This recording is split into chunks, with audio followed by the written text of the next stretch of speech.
আসসালামু আলাইকুম প্রিয় দর্শক, অন্য মঞ্চের আলাপচারিতায় আপনাদের সকলকে স্বাগত জানাচ্ছি। আমি মনোজ দাস। আবার নজরে উঠে এসেছেন বাংলাদেশ সেনাবাহিনীর প্রধান জেনারেল ওয়াকারুজ্জামান। গত 18 মাসে দেশের বিদেশের দেশের সাধারণ মানুষ থেকে শুরু করে কূটনীতিক, রাজনীতিক সব ধরনের মানুষের নজর বারবার কেড়েছেন এই মানুষটি। ইদানিং গত মাস দুতিন বেশ খানিকটা ব্যাকফুটে আছেন তিনি।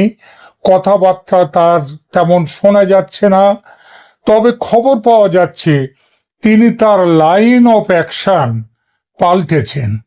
আগে অনেক বেশি বলতেন, অনেকেই তাকে, আমিও তা বিভিন্ন আমার এর আগে বিভিন্ন এপিসোডে তাকে বলেছি যাত্রা দলের বিবেক।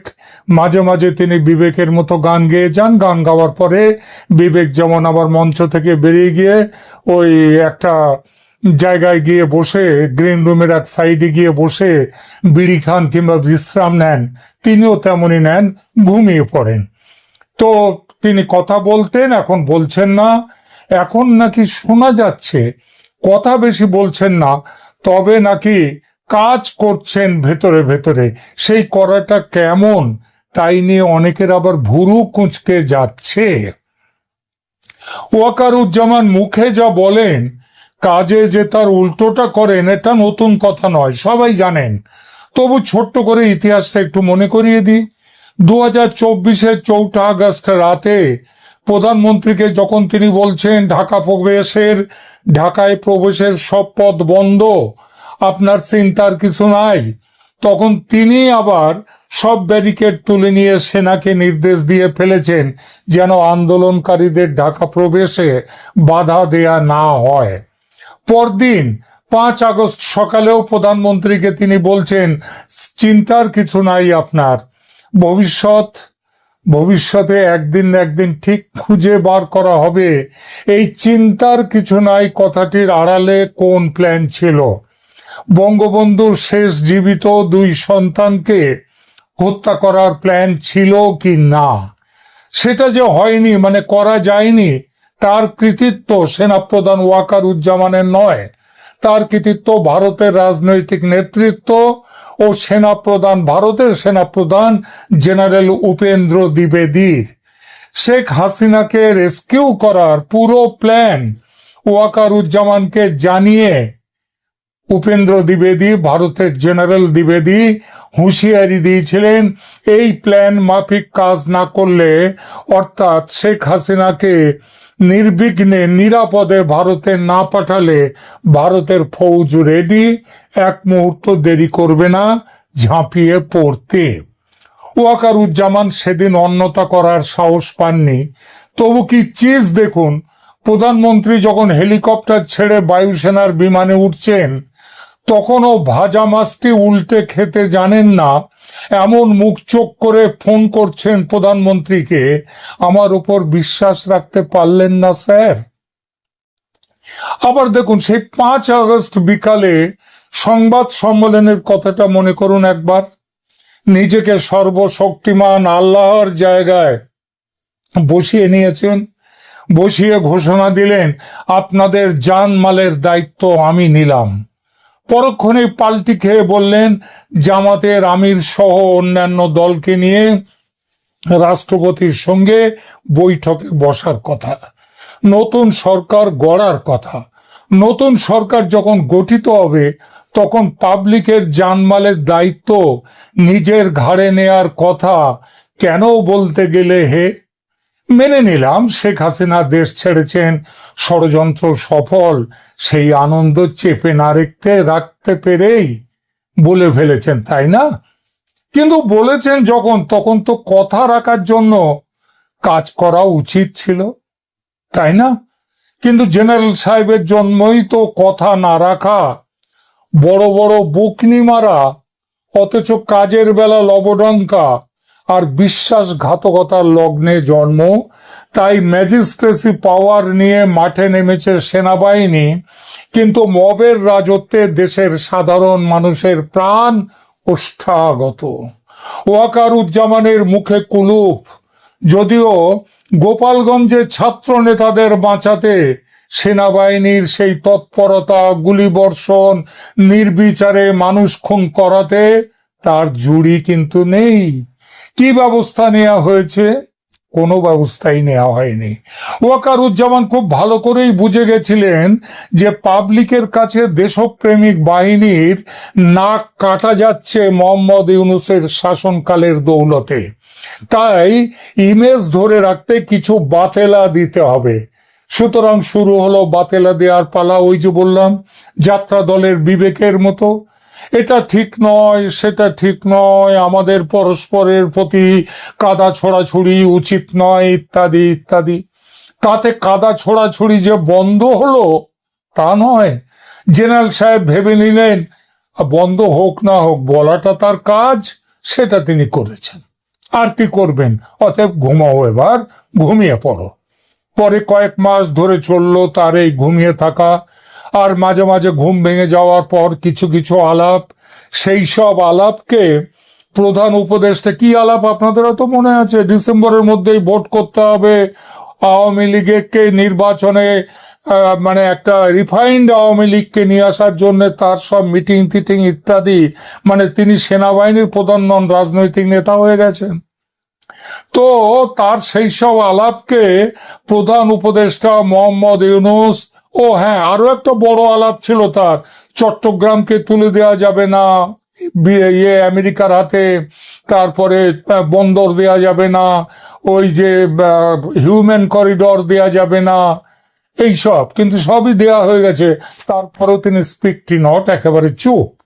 কারণ সেই তার দাবিগুলোকে প্রধান মানে আলাপকে প্রধান উপদেষ্টা মোহাম্মদ ইউনূস প্রলাপ হিসেবে বিবেচনা করে আস্থা করে ফেলে দিয়েছেন।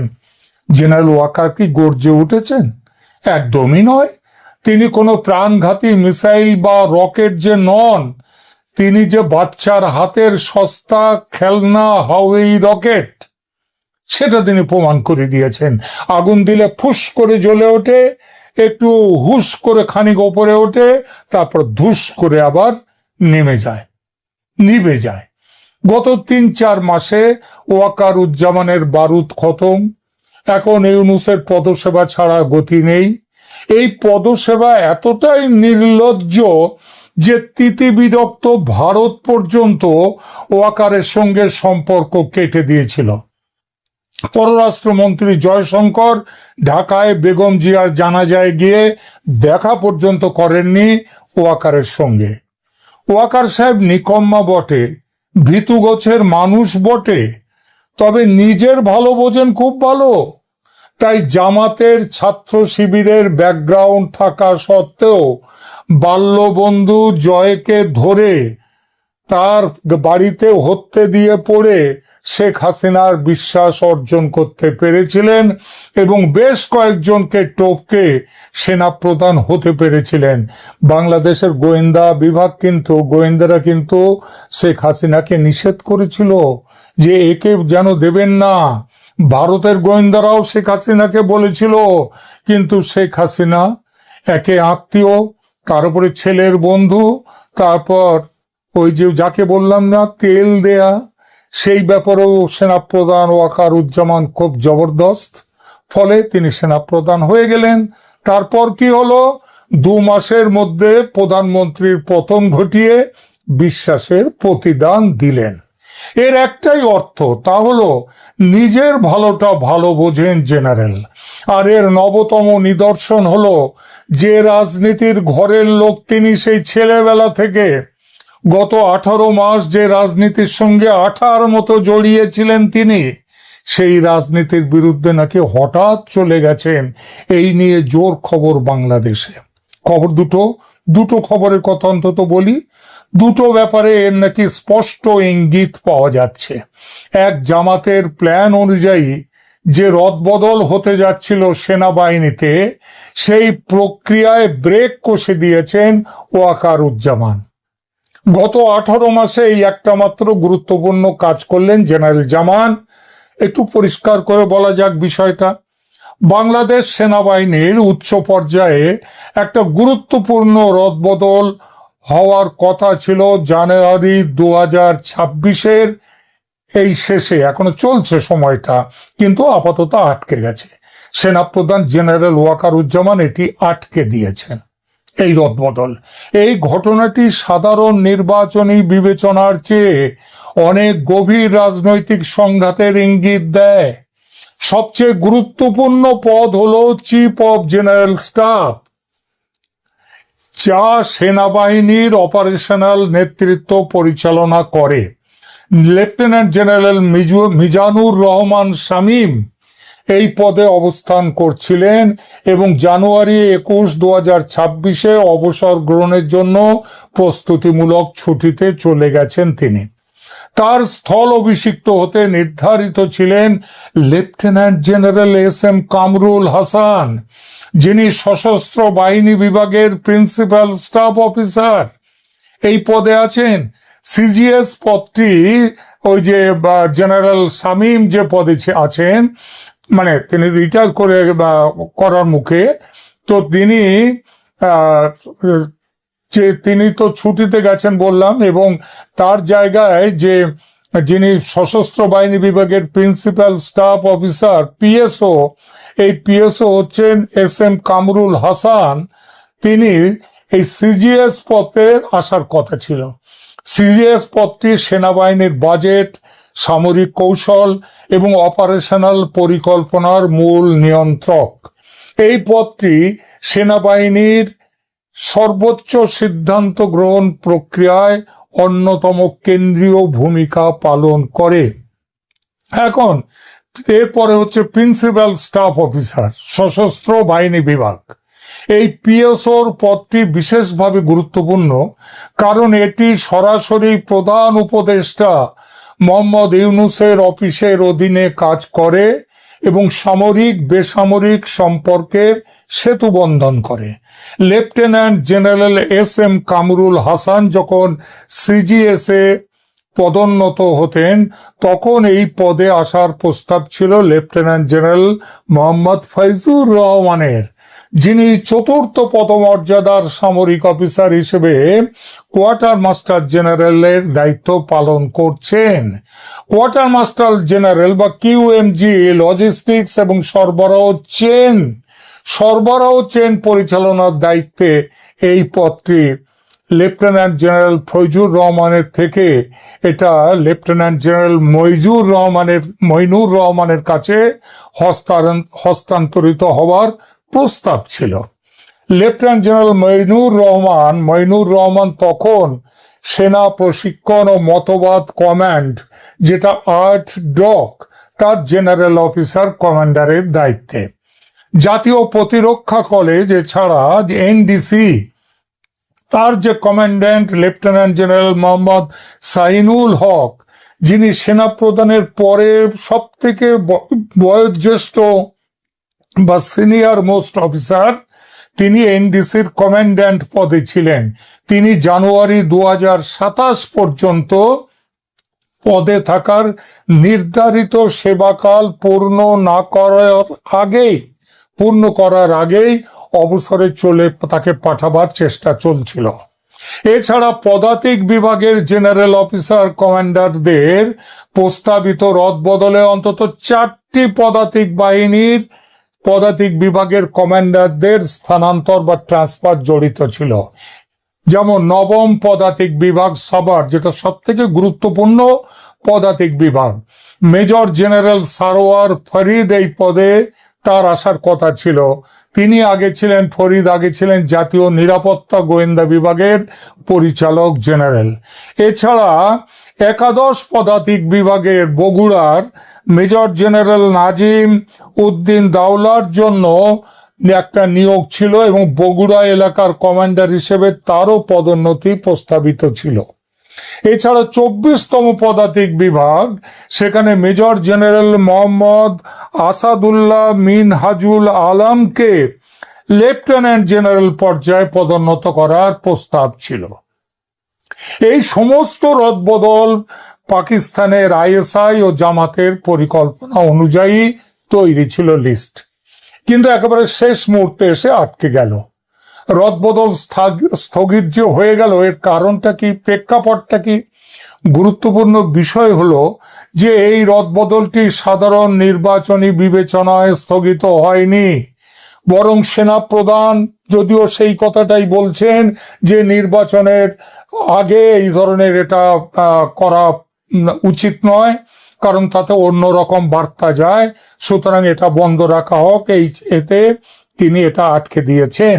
কিন্তু আসল কারণ হলো সেনাপ্রধান ওয়াকারুজ্জামান এটা আটকে দিয়েছেন কারণ তিনি এটিকে একটি নরম অভ্যুত্থান বা সফট কু হিসেবে চিহ্নিত করেছেন। এই কুয়ের মধ্যে কারা জড়িত? বিভিন্ন সামরিক অফিসারদের সাথে প্রত্যক্ষভাবে জড়িত জাতীয় নিরাপত্তা উপদেষ্টা খলিলুর রহমান। তিনি আমেরিকার সিআইএ এবং আইএসআই এর সাথে মিলেমিশে এই রদবদলের যে ব্লু প্রিন্ট তৈরি করেছিলেন। তিনি লেফটেন্যান্ট জেনারেল কামরুল হাসানকে সিজিএস এবং লেফটেন্যান্ট জেনারেল ফৈজুর রহমানকে পিএসও পদে রাখার পরিকল্পনা করেছিলেন, যা সামরিক বাহিনীর ওপর বেসামরিক নিয়ন্ত্রণ শক্তিশালী করত। অর্থাৎ সামরিক বাহিনীর ক্ষমতা হস্তান্তর হয়ে যেত বেসামরিক সরকারের হাতে। খলিলুর রহমান জামাতি ইসলামের সাথে সংযোগ স্থাপন করেছেন। অনেকেই বলছেন যে তিনি নাকি বিএনপির সাথেও একটা সমঝোতায় এসছেন, এটা যদিও সত্যি নয় বলেই আমার মনে হয়। এবং ফেব্রুয়ারি 12 নির্বাচনে একটি সম্ভাব্য ভবিষ্যৎ সরকারে তিনি যাতে এনএসি হিসেবে তার অবস্থান সুরক্ষিত রাখতে পারেন তারও চেষ্টা করেছেন, সেই চেষ্টাই এগুলো করেছেন। কিন্তু এত সাধারণ কারণ তিনি নন, তিনি তো মূলত আমেরিকার মানুষ। লেফটেন্যান্ট জেনারেল ফৈজুর রহমান, যিনি জামাতে ইসলামীর খুব ঘনিষ্ঠ বলে পরিচিত, তিনি পিএসও থেকে পরবর্তীকালে সেনাপ্রধানের পদে উন্নীত হওয়ার মুখে ছিলেন পরিকল্পনা মাফিক। এই পরিস্থিতিতে জেনারেল ওয়াকারুজ্জামান, যিনি 2027 জুন পর্যন্ত পদে থাকার কথা যার, তিনি নিজের ভবিষ্যৎটা আক্রান্ত দেখতে পেয়েছেন এবং সেনাবাহিনীর স্বাধীনতা বজায় রাখার কারণ দেখিয়ে ও let a new government come and take the decision, এই কথা বলে এই রদবদল তিনি প্রতিরোধ করেছেন। রদবদলের ব্যর্থতার কি ফলাফলটা, সেটাও দেখার মতো। জানুয়ারি 21-22 এই কয়েকদিন আগেই লেফটেন্যান্ট জেনারেল শামীম এলপিআর এ প্রবেশ করার সময় সেনাপ্রধান এই পদক্ষেপটি দ্রুত আটকে দিয়েছেন। লেফটেন্যান্ট জেনারেল শামীম সেনা দপ্তরে একটি আনুষ্ঠানিক বিদায় অনুষ্ঠান পেয়েছিলেন, তবে পদোন্নতির ব্যবস্থা এখন অপূর্ণ রয়ে গেছেন। অবসরকালীন অবস্থায় অফিসাররা পুরো আর্থিক সুবিধা পান, কিন্তু কোনো আনুষ্ঠানিক দায়িত্ব রাখেন না। এই রদবদলের পরিকল্পনা সামরিক প্রতিষ্ঠানের অভ্যন্তরীণ ভারসাম্য নিয়ে গভীর উদ্বেগ প্রকাশ করে। সেনাবাহিনী দীর্ঘদিন ধরে বাংলাদেশের রাজনীতিতে একটা বড় ভূমিকা পালন করেছে। এই যে 5ই আগস্টের যে ঘটনা, সেটাও সেনাবাহিনী মূলত ছিল তার পেছনে। তারপরেও যদি এই ধরনের সিদ্ধান্তগুলো, সেগুলো অনেক বড় কৌশলগত এবং রাজনৈতিক প্রভাব রেখে দেয়, তাহলে শেষ বিচারে কি দাঁড়ায়? বাংলাদেশ সেনাবাহিনীর শীর্ষ পদে নির্ধারিত রদবদলে সিজিএস, পিএসও, কিউএমজি সহ মূল পদগুলো জড়িত ছিল, যা একযোগে 3 থেকে 4 জন লেফটেন্যান্ট জেনারেলকে প্রভাবিত করত। এই রদবদলটি সাধারণ প্রশাসনিক ব্যবস্থার চেয়ে বেশি একটা রাজনৈতিক কৌশল ছিল, যা সেনাপ্রধান হস্তক্ষেপ করে ব্যর্থ করে দিলেন। আগেই বলেছি, এটা বাংলাদেশের বর্তমান রাজনৈতিক পরিস্থিতিতে খুবই বিরল ঘটনা। ওয়াকারুজ্জামান এই প্রথম ভেস্তে দিলেন আইএসআই জামাত ইউনুসের বড়সড় পরিকল্পনা। আরো একটা কাজ করেছেন ওয়াকারুজ্জামান, সেটা এরকম: জামাতের পরিকল্পনা ছিল ভোট কেন্দ্র লুটপাট করে গায়ের জোরে নির্বাচনকে সপক্ষে নিয়ে আসা, গণভোটে হ্যাঁ ভোট পেয়ে জিতে সংবিধানকে গুরুত্বহীন করে দেশটাকে আফগানিস্তান করে তোলা, সংসদ ভোটে জিতে ক্ষমতা কুক্ষিগত করা। এর জন্য দরকার ছিল কি? জামাতের প্ল্যান ছিল সেনাবাহিনীকে ভোট কেন্দ্র থেকে দূরে সরিয়ে রাখা। এখানেও বাদ সেধেছেন ওয়াকারুজ্জামান। সরকার এবং জামাতের নিষেধ সত্ত্বেও সেনাপ্রধান সিদ্ধান্ত নিয়েছেন সমস্ত বুথ থাকবে সেনার প্রত্যক্ষ নিয়ন্ত্রণে। এই সিদ্ধান্তেও জামাত রুষ্ট। এখন প্রশ্ন, জেনারেল জামানের হলোটা কি? তিনি কি আবার ডিগবাজি খেতে চলেছেন, নাকি এটাও তার আর একটা ছলনা, যেরকম ছলনাতে তিনি রীতিমতো সিদ্ধহস্ত? কূটনীতির বিশ্লেষকরাও ঠিক বুঝতে পারছেন না যে ওয়াকারের মনে কি আছে। এক দলের বক্তব্য, ওয়াকারুজ্জামান বুঝেছেন সব দ্বিধা দ্বন্দ্ব ঝেড়ে ফেলে বাংলাদেশে চরম কোনো ব্যবস্থার সিদ্ধান্ত নিয়ে ফেলেছে ভারত। আর দেরি না করে তাই ওয়াকারুজ্জামান ভেবেছেন তাকেও একটা চূড়ান্ত সিদ্ধান্ত নিতে হবে। ভারতকে ছাড়া বাংলাদেশের বাঁচা যে সম্ভব নয়, পাকিস্তান কিংবা আমেরিকা কেউই যে বাংলাদেশকে বাঁচাতে পারবে না, সেটা ভালোই জানেন জেনারেল। গত 1.5 বছর একাধিকবার বলেছেন সে কথা, তবু নিজের আখের গোছাতে একই সঙ্গে ইউনূস এবং ইউনূসের জামাতের সঙ্গে সম্পর্ক রেখে চলেছেন। কিন্তু এখন দেখছেন আর সেভাবে চলা সম্ভব নয়। দু নৌকোয় পা রেখে আর চলা সম্ভব নয়। ভোটে জামাত জিতলে তার চেয়েও ওবিডিয়েন্ট সার্ভেন্ট, ওয়াকারুজ্জামানের চেয়েও ওবিডিয়েন্ট সার্ভেন্ট মজুদ আছে জামাতের কাছে। সুতরাং ভোট হয়ে গেলে ওয়াকারুজ্জামানের বিদায় নিশ্চিত, এটা বুঝেছেন ওয়াকারুজ্জামান। সুতরাং চেঞ্জ দ্য লাইন। আবার এমনও হতে পারে যে সেনার তত্ত্বাবধানে থাকা ভোট কেন্দ্রে ইউনূস বা জামাতের পক্ষে থাকবে ছাপ্পা ভোটের ব্যাপক ব্যবস্থা। আর হয়তো সেই ব্যবস্থাটাই করেছেন ওয়াকারুজ্জামান। তার জন্য আগে একটু অন্যদিকের খেলা খেলছেন, ছলনার খেলা, যাতে জামাতের বিজয় অনিবার্য হয়। বাংলাদেশের রাজনীতিতে কিন্তু মনে রাখবেন কোনো কিছুই অসম্ভব নয়। আপাতত যেই ঘটনাটা আমাদের দাঁড়িয়েছে সেটা হচ্ছে যে এই যে বছরের পর বছর আমাদের লুঙ্গির তলাতে আমাদের আশেপাশে আওয়ামী লীগ সেজে বিভিন্ন জায়গাতে এসেছে, আমরা সত্যি কথা বলেন তো যে এই ছাত্রলীগকে আমি সমালোচনা করিনি, করেছি তো খুব বাজে ভাষাতে সমালোচনা করেছি। কি শাস্তি দিবেন এটা আমাকে? আপনি এটার জন্য কি শাস্তি দিবেন? আজকে যখন এগুলো দেখি তখন মনে হয় যে হ্যাঁ, এটা চিন্তা করেছি যে দলের ভালোর জন্য বলছি। এখন মনে হচ্ছে যে আমরাও কি এই পুরো প্রক্রিয়াতে এই রাজাকারের বাচ্চাদের একটা সহায়ক বাহিনী হিসেবে আমরাও কি ওই আলবদর বাহিনী হিসেবে ছিলাম? এখন খালি নিজের দিকে তাকাই আর এগুলো মনে হয় যে আমরা এই সংগঠনকে, এই ছাত্রলীগের ছেলেপেলেদেরকে ওই কাঁধের মধ্যে গিয়ে বাবারে কি সমস্যা, বা ওদের সাথে আমরা কোনোদিন ডায়লগ না দিয়ে কথা না বলে তাদেরকেও তো আমরা নানান ভাবে সুশীল সেজে বিতর্কিত করেছিলাম। আজকে এগুলোর জন্য প্রচন্ড আফসোস লাগে, বুঝছেন আসল ভাই? আপনার মনে আছে, আপনারও খুবই কাছের লোক, আপনি চেনেন ওই যে ওই মেয়েটার নাম কি, ওই যে হন্তদন্ত বলেছিল আওয়ামী লীগের অফিসে ধর্ষণ হচ্ছে, কি নাম যেন ওই গাদিটার নাম? ওই এরা যখন কেঁদে কেঁদে বলতো ভাইয়া জানেন আমি কত কষ্টে আছি মেয়েটাকে নিয়ে। তারপরে আমার মনে পড়ে যে জান্নাতুন নাইম প্রীতি, এই মেয়েটা যখন বিপদে পড়লো রাজশাহীতে, আমি আমার সর্বোচ্চ চেষ্টা করেছি যে মেয়েটা যাতে ভালো থাকে। আমি বিভিন্ন, এমনকি তার বিরুদ্ধে যে মামলা হয়েছে আমি চেষ্টা করেছি যে থাক মামলাটা না হোক, বুঝিয়েছি, এবং সে যাতে ফ্রান্সে যেতে পারে সেটার জন্য ব্যক্তিগতভাবে আমি রেফারেন্স লিখেছি। আমার চিন্তাটা কি ছিল জানেন? যে এই মানুষগুলো মুক্তিযুদ্ধের পক্ষে, এদের বিরুদ্ধে এমন হলে এদেরকে ভালো রাখা আমাদের জন্য জরুরি। বিশ্বাস করেন, একেবারে বোনাফাইড, একেবারে সরল বিশ্বাসে আমি অনেকগুলো মানুষকে প্রমোট করেছি। আরিফ রহমান, কে জানতো এটা একটা আস্ত রাজাকারের বাচ্চা? কে জানতো? আজকে প্রত্যেকটা মানুষ কিরকম ধোকা দিয়েছে। আপনার তো মনে আছে এই আরিফ রহমানকে যখন অমির রহমান পিয়াল ভাই ওনারা বলতো যে এটা একটা শিবির, তখন পিয়াল ভাইদের কথা শুনে কষ্ট পেতাম যে কি বলে, এখন তো ওনাদের কথাই প্রমাণিত হয়েছে। আজকে আমাদের ছাত্রলীগের ছেলেদেরকে আমরা প্রমোট করিনি, আমাদের ছেলেরা আজকে জেলে পচে মরছে। আমি লজ্জিত, আমি দুঃখিত, আমি কষ্টে জর্জরিত যে আমাদের মেধাটা তো এদের পক্ষে কাজে লাগাতে পারতাম। আজকে আমরা এদেরকে দেখি আর মনে হয় যে জেসাস ক্রাইস্টের মতো এদেরকে আমরা ক্রুশবিদ্ধ করেছি। আজকে সাদ্দামের এই কাহিনী আমার জন্য তো ট্রমাটাইজ, আমার জন্য তো ভয়ঙ্কর রকমের এক ডিপ্রেসিং একটা ঘটনা।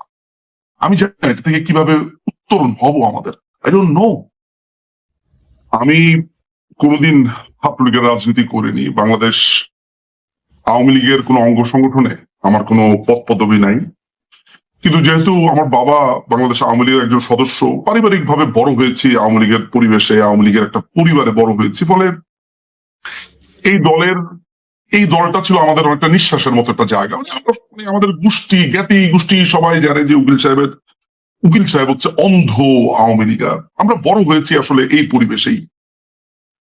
কিন্তু মাসুদের ঘটনাটা আমার জীবনে আমাকে প্রথমবারের মতো, মাসুদ এবং তোফাজ্জল এই দুটো ঘটনা আমাকে ভয়ঙ্কর ভাবে ছুঁয়ে গিয়েছিল। বিশেষ করে যখন মাসুদকে মেরে ফেলা হয়, মাসুদ মৃত্যুর আগে বলেছিল আমার একটু পানি দেন ভাই।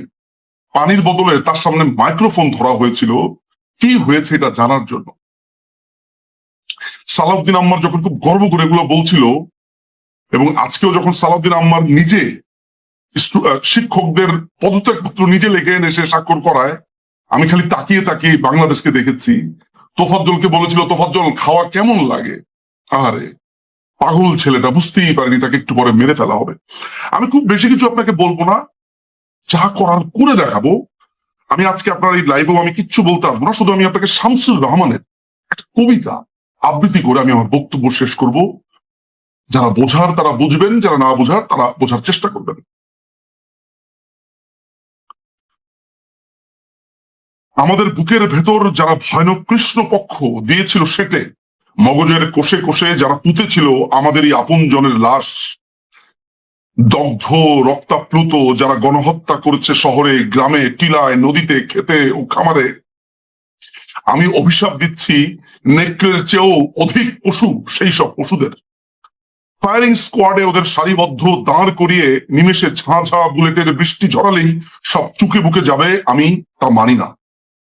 হত্যাকে উৎসব ভেবে যারা পার্কে, মাঠে, ক্যাম্পাসে, বাজারে বিষাক্ত গ্যাসের মতো মৃত্যুর বিভৎস গন্ধ দিয়েছে ছড়িয়ে, আমি তো তাদের জন্য অমন সহজ মৃত্যু করি না কামনা।